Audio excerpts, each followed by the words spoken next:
고린도전서 10장 2부 우상제물 주식에 대한 결론적 권면이라는 제목입니다. 고린도전서 10장 14절부터 33절까지 낭독합니다. 그런즉 내 사랑하는 자들아, 우상 숭배하는 일을 피하라. 나는 지혜 있는 자들에게 말함과 같이 하노니 너희는 내 이르는 말을 스스로 판단하라. 우리가 축복하는 바 축복의 자는 그리스도의 피에 참여함이 아니며 우리가 떼는 떡은 그리스도의 몸에 참여함이 아니냐. 떡이 하나요 많은 우리가 한 몸이니 이는 우리가 다 한 떡에 참여함이라. 육신을 따라난 이스라엘을 보라. 제물을 먹는 자들이 제단에 참여하는 자들이 아니냐. 그런즉 내가 무엇을 말하느뇨? 우상의 제물은 무엇이며 우상은 무엇이라 하느뇨? 대저 이방인의 제사하는 것은 귀신에게 하는 것이요 하나님께 제사하는 것이 아니니 나는 너희가 귀신과 교제하는 자 되기를 원치 아니하노라. 너희가 주의 잔과 귀신의 잔을 겸하여 마시지 못하고 주의 상과 귀신의 상을 겸하여 참여치 못하리라. 그러면 우리가 주를 노여워하시게 하겠느냐? 우리가 주보다 강한 자냐? 모든 것이 가하나 모든 것이 유익한 것이 아니요 모든 것이 가하나 모든 것이 덕을 세우는 것이 아니니 누구든지 자기의 유익을 구치 말고 남의 유익을 구하라. 무릇 시장에서 파는 것은 양심을 위하여 묻지 말고 먹어라. 이는 땅과 거기 충만한 것이 주의 것임이니라. 불신자 정도가 너희를 청하매 너희가 가고자 하거든 너희 앞에 무엇이든지 차려놓은 것은 양심을 위하여 묻지 말고 먹어라. 누가 너희에게 이것이 제물이라 말하거든 알게 한 자와 양심을 위하여 먹지 말라. 내가 말한 양심은 너희 것이 아니요 남의 것이니 어찌하여 내 자유가 남의 양심으로 말미암아 판단을 받으리요. 만일 내가 감사함으로 참회하면 어찌하여 내가 감사하다 하는 것에 대하여 비방을 받으리요. 그런즉 너희가 먹든지 마시든지 무엇을 하든지 다 하나님의 영광을 위하여 하라. 유대인에게나 헬라인에게나 하나님의 교회에나 거치는 자가 되지 말고 나와 같이 모든 일에 모든 사람을 기쁘게 하여 나의 유익을 구치 아니하고 많은 사람의 유익을 구하여 저희로 구원을 얻게 하라. 아멘. 핵심을 정리합니다. 1에서 13절까지 이스라엘 조상들의 실패한 역사를 통해 고린도 교인들의 자유남용에 대해 경고한 이후 이제 14절부터 우상제물 주식과 우상 숭배에 대해 결론적 권면을 제시합니다. 14절에서 그런즉 내 사랑하는 자들아 우상 숭배하는 일을 피하라고 합니다. 사도 바울은 고린도 교인들을 내 사랑하는 자들이라 부르므로 교인들에 대한 뜨거운 애정을 표현합니다. 그리고 단도직입적으로 우상 숭배하는 일을 피하라고 명합니다.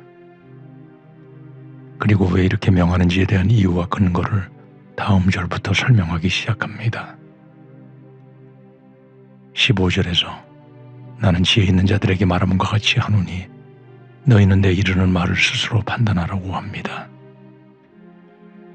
지혜 있는 자들의 원뜻은 현명한 판단력을 가진 사람들이며 헬라 철학의 영향이 매우 컸던 고린도 교인들의 논리적 판단에 호소하며 자신의 말에 따르기를 간절히 바라는 마음으로 권면함을 나타내는 것입니다.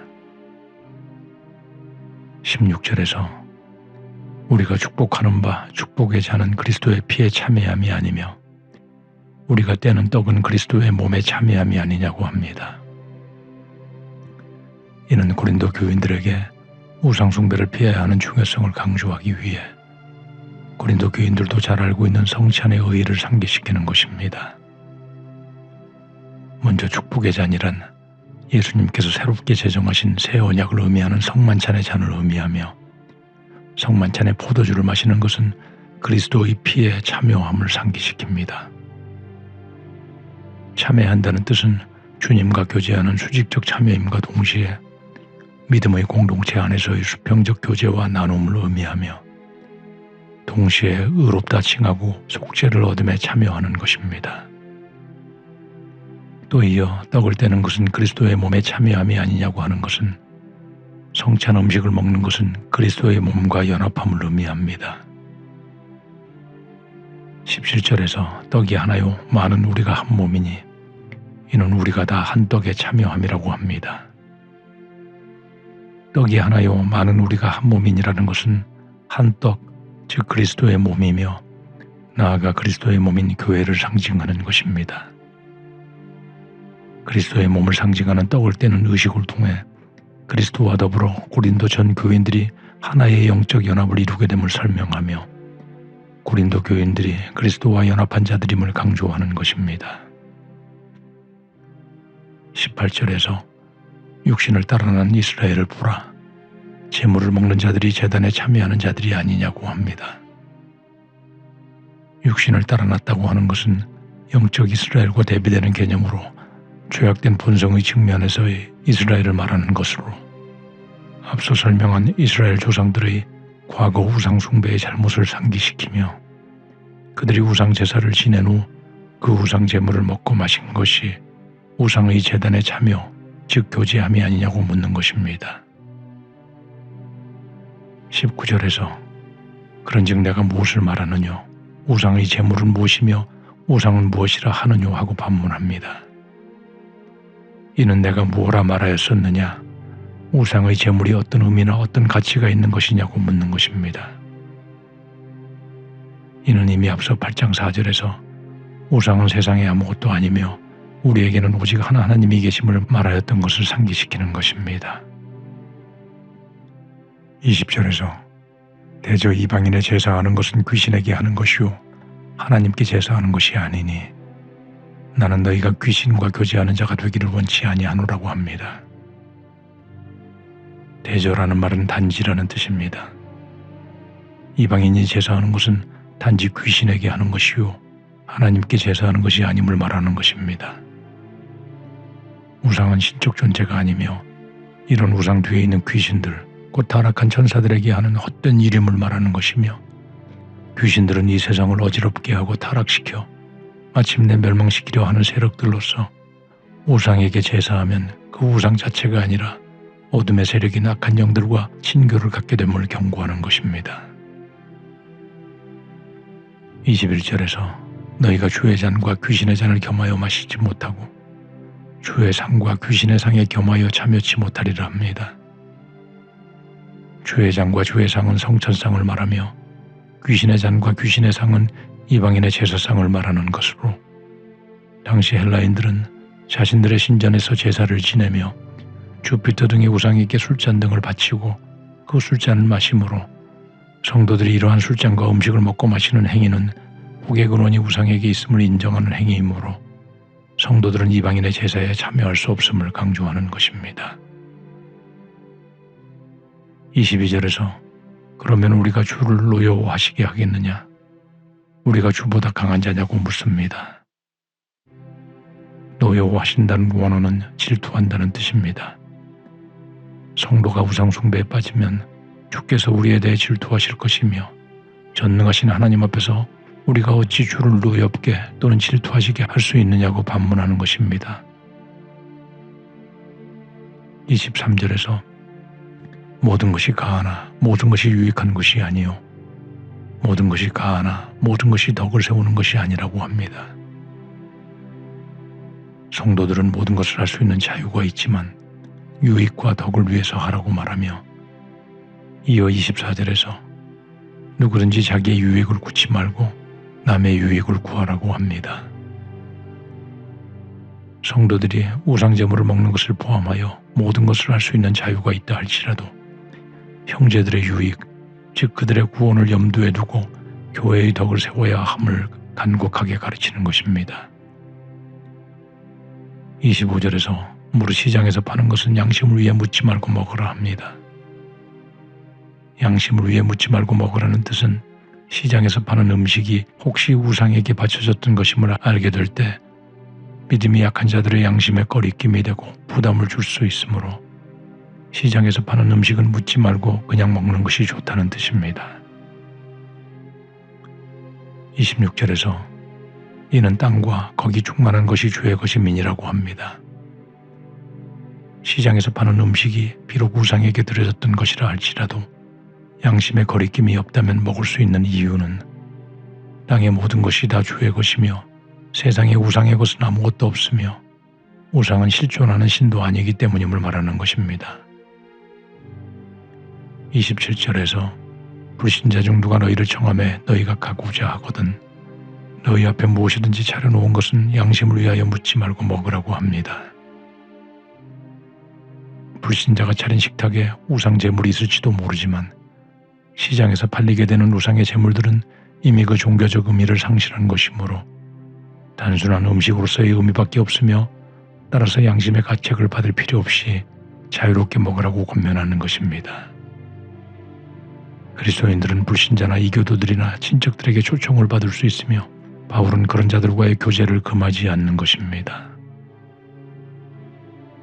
28, 29절에서 누가 너희에게 이것이 제물이라 말하거든 알게 한 자와 및 양심을 위하여 먹지 말라. 내가 말한 양심은 너희의 것이 아니요 남의 것이니 어찌하여 내 자유가 남의 양심으로 말미암아 판단을 받으리오라고 합니다. 앞절에서 말하는 식탁의 음식물 중 누가 우상제물이라 말한다면 성도는 알게 한 자의 양심을 위해 먹지 말라는 것입니다. 비록 지식이 있는 성도는 그것에 대한 자유함이 있다 할지라도 함께 식사하는 이들 가운데 있을 믿음이 연약한 자의 양심에 꺼리낌을 주지 말라는 것이며 이것이 다른 이의 유익을 위하는 것이고 덕을 세우는 것이며 곧 그리스도 안에서의 사랑임을 말하는 것입니다. 30절에서 만일 내가 감사함으로 참여하면 어찌하여 내가 감사하다는 것에 대하여 비방을 받으리오라고 합니다. 여기서 감사함이란 은혜라는 말입니다. 그러므로 하나님의 큰 은혜 아래 사는 자는 이교도의 집에서 우상제물을 먹게 될 때 하나님께서 주신 음식으로 생각하고 감사하며 먹는다면 비방받을 일이 없지만 그러나 믿음이 약한 형제들이 양심의 상처를 받는다면 비난받을 이유가 될 수 있으므로 이 음식을 먹는 것을 자제해야 함을 말하는 것입니다. 타인의 유익을 위해 나의 권리와 자유를 포기한다면 그것은 자유와 권리를 잃는 것이 아니라 그것들을 최대한 사용한 것임을 가르치는 것입니다. 31절에서 그런즉 너희가 먹든지 마시든지 무엇을 하든지 다 하나님의 영광을 위하여 하라고 합니다.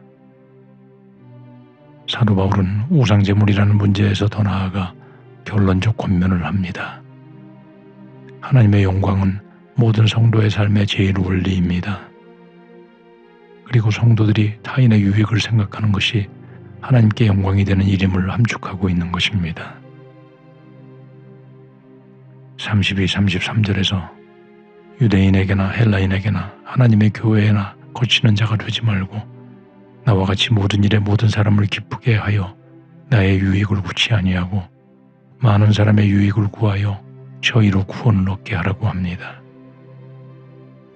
거치는 자가 되지 말라는 것은 장애물이 되지 말라는 것입니다.